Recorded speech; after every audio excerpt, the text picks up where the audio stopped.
Okay, great. Mhm. How are you, Lauren?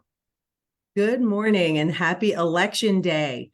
I am Lauren Christella. I'm the president and CEO of the Committee of 70, and I am thrilled to be broadcasting live today with our 98th mayor, former Mayor Michael Nutter, as we prepare for the election of our 100th mayor in Philadelphia and very important races all across the state. Of course, as you prepare to head to the polls, if you're voting in person today, please be sure to check out c70.org for all of your voting needs, including our interactive voter guide to help you sort out all of those judicial candidates and other candidates on the ballot. We also have a fantastic day of programming lined up for you starting today with Mayor Nutter. Thank you so much for joining me, Mayor Nutter. Lauren, thank you. And yes, happy Election Day. Hope folks get out and exercise their franchise. Voting is, I think, is one of the most important aspects of citizenship. It's a participatory government, and there may be people who are elected, but ultimately they actually do work for all of us in the public as citizens. And I would love to hear more about that work specifically, and what the job of mayor kind of entails, and what do you think makes for a very successful mayor? Sure. Well, I would say it's a big job. It's a serious job. It is, or should be, a fun job. Just the opportunity to set focus and direction for a city, small, medium, or large, is a significant undertaking. Philadelphia is the sixth largest city by population in the United States, birthplace of freedom, liberty, and democracy. People have expectations of Philadelphia, look to Philadelphia for leadership and innovation, and just being a kind of a stable part of the United States. And so I think there are leadership qualities. There are kind of personal things that you have to deal with. It's a lot of weight. It's a lot of responsibility, not just as mayor of Philadelphia, but like I said, for any city in the United States. You take an oath. There's only one mayor, and I've been a legislative body member of 17, but there is a difference when you step into an executive role. We have a strong mayor form of government in Philadelphia. About over 85% of the public employees are in the executive or administrative branch of the government. The mayor is responsible for virtually all city services. Philadelphia uniquely is a city and a county. So we have what in other cities might be handled by the county government. Philadelphia's government takes care of those responsibilities as well, like human services, like prisons, health department, some of those areas. So, like I said, it's a serious job. It's a big job. We have a lot of people who have a lot of needs, and you have to balance a significant number of interests. Of course, the public, who are technically our boss. If you're the mayor, you've got to interact with city council. If you're on city council, you have to deal with the mayor. Other independently elected officials, whether judges, city controller, district attorney, city commissioners, and a number of others. The public, as I said, makes a lot of demands. You can't make everybody happy, so you have to get comfortable actually with saying no sometimes. So, you know. So can we talk a little bit about that, building effective relationships, right? Seems like one of the absolute most important things that a mayor can do if they want to have a successful term in office. Having made that jump from city council to the mayor's office, both of our candidates for Mayor David O and Sherelle Parker are both should they win, would both make that jump. Any specific advice for how to go from a peer and a colleague to, a branch of government? Yeah, it's again, it is definitely one of the challenges. I think also again, not being specific to either of them at a personal level, but just in general, there's a different mindset that you usually have from being a legislator to being the executive. So for instance, if you're a member of city council, generally time is your friend. You have a bill, you're working on a bill, you have 4 years, depending on, when you introduce it to work on it. You can work on other things. You can, take care of your constituents. You can work on other legislation, et cetera, et cetera. So time is kind of your friend. The mayor, time is your enemy. You only have a certain amount of it. If you're lucky, you get the first term. If you're real lucky, you get a second term. You have 2,922 days total. If you get two terms to be mayor, 2,922 days. That's it. And so you have to use your time wisely. You have to avoid people who want to waste your time. There are people apparently whose main mission in life is to waste your time. You need to stay away from them, and really guard your calendar, your schedule, how you interact with a variety of people. Everyone wants to meet the mayor. Everyone wants to talk to the mayor. Everyone thinks they have to talk to the mayor, and you just can't meet with everybody and not have people, kind of take it personally. That's why you have a big staff. To meet with a bunch of folks. So I would say set your priorities, set some parameters, both professionally and personally. You need some time. Many of us have, you have families, you have friends, you have, other interests. You have to kind of protect those and guard those as well. And so I think early on, you really do need to set some boundaries for people, for the public, for friends, family. Enemies, frenemies, you got them all, and how you interact with those folks. This is the ultimate people business, and it takes a while. I'll speak for myself. It took me a while personally to make that transition from a legislator, part of a body, to being an executive. It's kind of the difference between being on stage in the chorus, and then that first moment of an actual solo, right? It's you. That big spotlight comes down, and you're really by yourself, and everyone's looking to you for guidance and leadership, focus, and mood and attitude. Absolutely, and that certainly gets dictated from the top. You mentioned the staff and how important, right, being surrounded by people who are on the same page as you and guard your schedule preciously. But also the communications piece of it as well, right? That everyone's talking with one voice. Can you talk a little bit about being a leader of an actual workforce in addition to the city as a whole?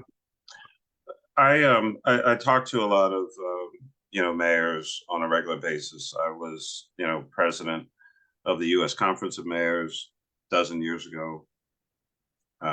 Still active in the conference. People call me from time to time, and what I tell incumbent or current mayors is always take a call from a former mayor.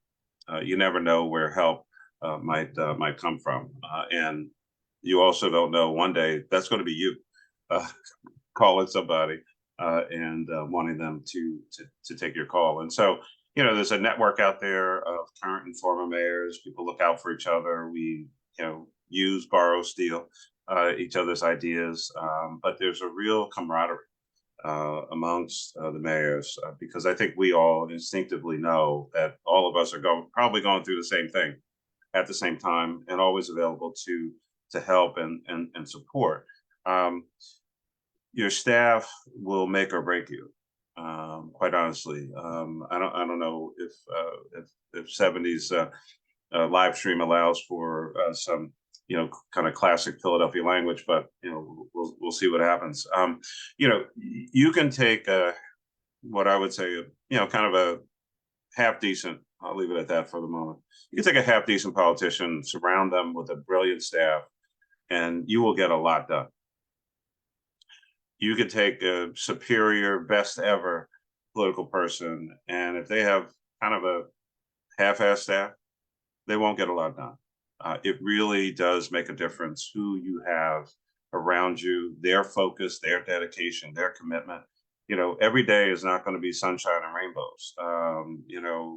It's not going to be a stroll in the park. And so, that day when you piss off some constituency, Somebody makes a mistake, something goes wrong, some program didn't work. Um, you just don't know. That's the day where having that great staff, that dedicated staff. I always had, when I was interviewing folks, for any of the positions, I mean, a resume, many of us look fantastic, on paper. I think that's what they're designed for, is the best version of ourselves, at least in the written word. And so, I had that. I had, information from other folks, but I always wanted to sit with these high level and the next level folks, and have a discussion about, like, who are you? Where'd you come from? Why do you want to do this job? What's going to bring you back to the office the day after the worst day ever in your career? And so I wanted to know, really, what's in your heart, what's in your soul, what is it within you that drives you to want to do this work? I know you're qualified, but when you're in the foxhole, when everybody's coming at you, that's where you really find out what your team is about. And we learned that, fortunately or unfortunately, we learned that pretty early on in my tenure when the Great Recession hit. It was all hands on deck. We were under fire every day. We apparently figured out a way to piss off everybody in the city all at one time, and it takes a lot of skill, it takes a lot of effort to do that. But you learn early on. You do what you have to do. You don't always get to do what you want to do. And I think that's really, really important, is getting your head around that and accepting that you just may not always be able to do all the things you want at the time you want to do them. So does that make that first 100 days or so? I mean, of course, you could have a crisis on day two, but Right. all that much more important, because inevitably, we had a pandemic, we had the Great Recession. There's always seemingly something, right? That Well, yeah, I mean, there is always something. And, I mean, the first 100 days, I mean, it's a wonderful, kind of President John Kennedy Camelot, kind of moment. But it's why they give you 4 years. It's not just the first 100, but, look, it's become, kind of a benchmark standard, at least in the United States, and you kind of deal with it. But, it's what happens after those first 100 days that really, really does matter. And so I think the probably the most important and impactful speech you'll make is that first inaugural speech. It's clearly the first one. It's not the last one, but you use it as a vehicle to really set a tone, set the focus, set the agenda. And it's almost kind of like the ultimate coming out party. It's you, right? You just finished taking the oath of office and committing to leading the city. And so, what you say it, how you communicate really does make a difference.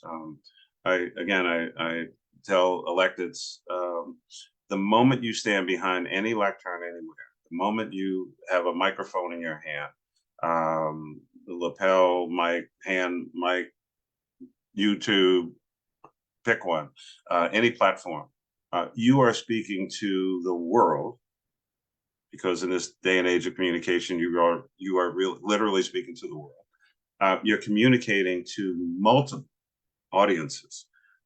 You can make a statement. You might hear it one way, Lauren. I might hear it another way. The 1.6 million people here, they will all hear it through their own ears, through their own lens of perspective and experience. And so you have to be very, very careful in terms of what you say. And that doesn't mean you can't speak. You should speak and you should communicate. Just be mindful that different people hear the same thing in different ways. right. And that's such a difference from now, even probably when from you took office, right, in 2007, 8. Right. Well, yeah. I mean, when we were all running in 2007 or so, Facebook and Twitter were like 2, 3 years old.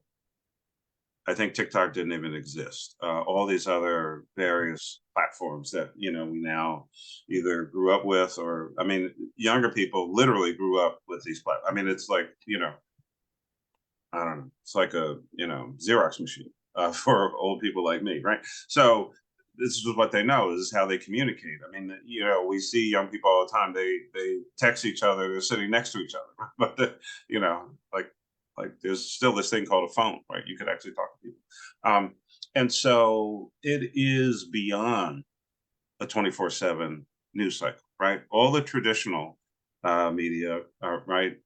Print, radio, TV, all have their own streaming services, and you can communicate. And then there's everything else.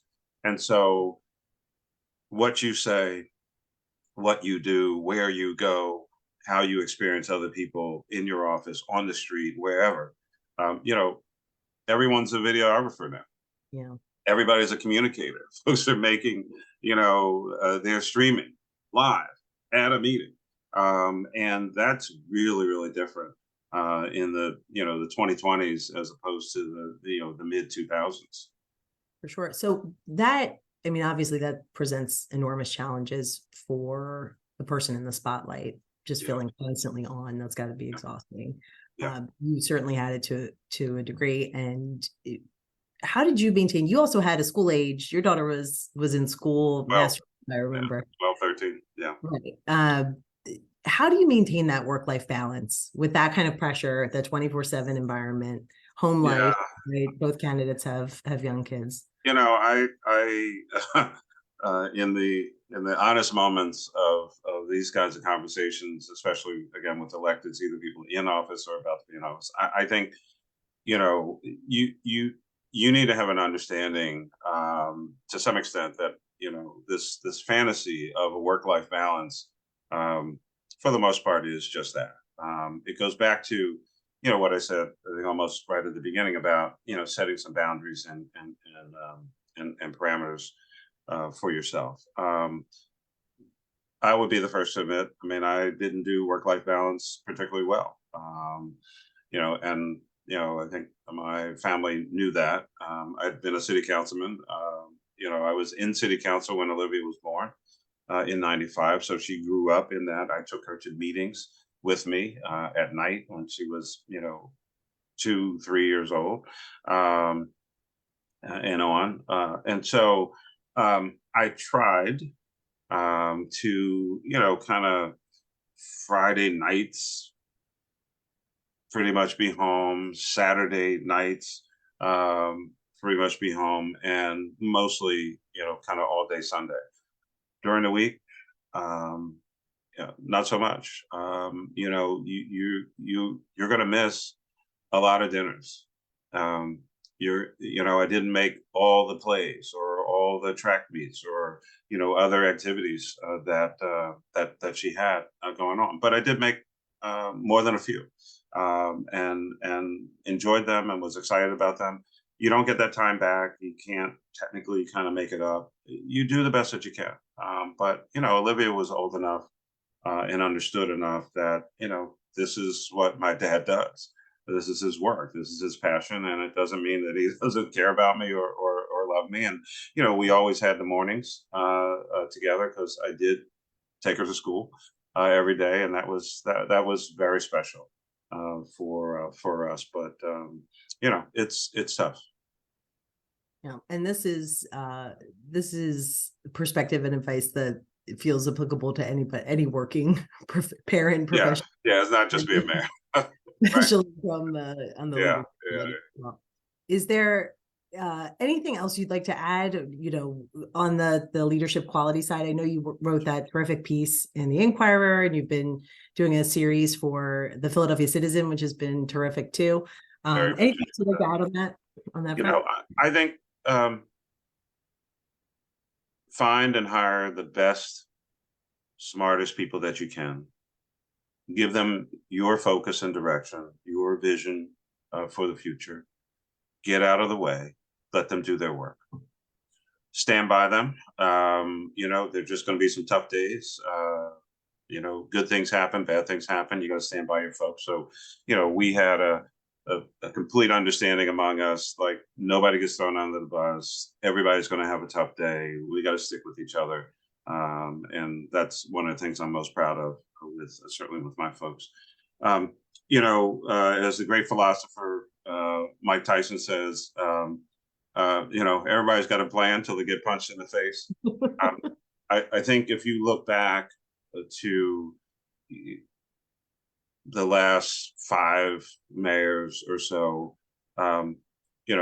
there were challenges that Mayor Good faced. There were challenges that Mayor Rendell faced. There were challenges that Mayor Street faced. There are challenges certainly that I face. There are challenges right now.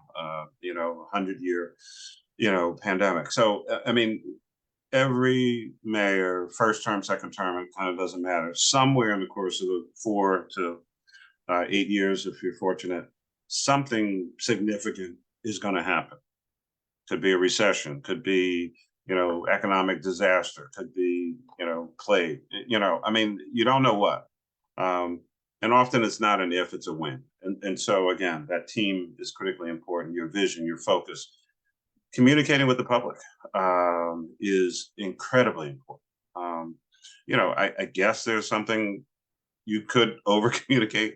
I think the last the president before President Biden, I think every day we kind of woke up wondering like what in the hell is going to happen today. And now with President Biden, it's like, I never worry about what President Biden's going to say, right? I mean, he's just kind of steady. And so you really do have to communicate with the public on a pretty regular basis. What are you trying to do? Why are you trying to do it? What are your goals? What are the outcomes? People want to know that you're down there fighting for them every day, and that you care. At the same time, as you're riding around the city and going to this event, that event, the other event, there's this old notion of kind of management by walking around, and I often took that literally. Sometimes you just want to walk around, and have your feet literally on the ground, talking with people on the street, shopping, doing the regular things. People are always surprised when they would see me like in the supermarket or something like that. And, folks would walk up and say, Mayor, what are you doing?